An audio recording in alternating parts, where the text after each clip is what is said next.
See, the reason I think, and especially I remain focused on B2B complex selling. Okay. So what I mean by B2B complex selling, well, there is a longer sales cycle, multiple people get involved, where the sales cycle typically goes, beyond 3 months, 6 months, at times 9 months, at times more than 1 year also.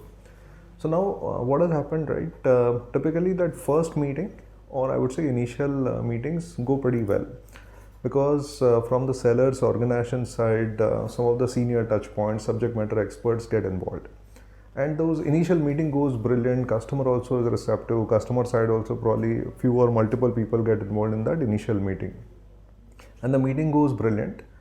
And then we have seen after some time in a B2B complex selling, then eventually everything subsides, right? Nothing happens. And then the senior people from the seller's organization, they ask the seller, what happens? And he says, no, actually the customer is not responding, or customer is not showing the initial interest which the customer had shown. Now, actually, what is happening? If you see the entire thing, because everybody is busy, right? Everybody gets busy in their own work. After that initial first meeting, then there is a multiple follow-up conversation, and who's doing that follow-up? Predominantly it is a seller who's doing that follow-up. And this is where I see it is one of the most neglected competencies, because in a B2B complex selling, follow-up is an important skill set, important competency. And we have seen again the most sales guys, right? They do very transactional follow-ups. Whereas there are this, scarce community, which I call them as a great sales guys. The way they follow up is very different. So the great average sales guys, average hardworking sales guys, their follow-up is a very transactional follow-ups. Can I give an example of transactional follow-ups? So Vishal, yeah, can you typically just explain that, okay, how a normal or a average sales guy would follow up, and how would a great sales professional would follow up? Yeah, so to be honest, Murtuza, I have also learned, right, during my journey. I would never call myself as, somebody who knows everything. I'm also learning with every day. But what I've seen, the average hardworking sales guy, the way he or she follow-ups, he's saying कि sir आपने सोचा क्या, sir जो वो order आएगा क्या, sir by when you will share this. It is very one-sided conversation, which is predominantly from seller side, where customer exactly knows that this seller actually wants to pick up the order, and there is not much value for the customer. So this is how normally the average hardworking sales guy will do the follow-up, which I call it as a transactional follow-ups. And if you want, Murtuza, for your viewers, I've written a couple of blogs also on this point, where I've actually captured, the way transactional people, the kind of language they use. Whereas if you see the great sales guys, they know follow-up is a very important part of the B2B complex selling. They go prepared for each and every conversation, including that phone call. Okay, so when I say follow-up conversation, it can be a phone call, it can be a web meeting, it can be an in-person meeting, it can be even an email follow-up also. They know, okay, this is an important part of the sales process and the important part of the customer's buying process. And they ensure, right, over a period of time, I realized that there is a method in their madness. And I have made an attempt to put that characteristics of the great sales guys in a simple, easy to understand framework. Yeah. So Vishal, can you throw some light that actually, okay, what is the framework you are talking, and can we actually put it in some points or structure that how great sales people would follow up or should follow up?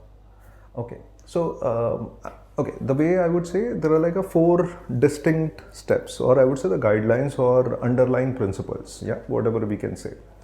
So the way great sales guys would ensure, one, they are very clear that with every conversation, seller's credibility should go up in the customer's mind. With every conversation, it could be an email conversation, web meeting, phone call, anything.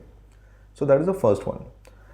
Now it is easier said than done, right? But I'll elaborate more if time permits. So that is the first one. The second one is, they will uncover something important, from that each and every call. So what I mean by something important, if the seller doesn't know what is the customer's buying process, or what is the customer decision making criteria, or what is the sanctity of time for this opportunity, who all are the key decision influencers, who is the final decision maker for the opportunity, right? What could be the competing alternatives customer is exploring for this opportunity. So with every call, they will try to uncover something important. which is important for the seller as far as this opportunity is concerned. So that is the second one. Third one, Murtaza, what I learned, that a great seller will also try to influence the customer with some insight or input with every call. Because this is what differentiates the best sales guys from the rest. They will always try to influence the customer with some insight, some expertise, some knowledge, right? Some industry best practices. And the fourth part, and this does not come naturally to most sales guys, but the great sales guys, right? They know that I need to also ensure that my customer contact looks internally post this call. So I need to give him something so that with that my customer contact looks better in his or her company internally, because we are talking about B2B complex selling, right? So there is a multiple stakeholders at the customer end, there is a politics at the customer end, right? So we need to give something which also makes him or her look good internally. So I would just summarize these four things, Murtaza. First is ensure your credibility. The seller's credibility should go up with every conversation.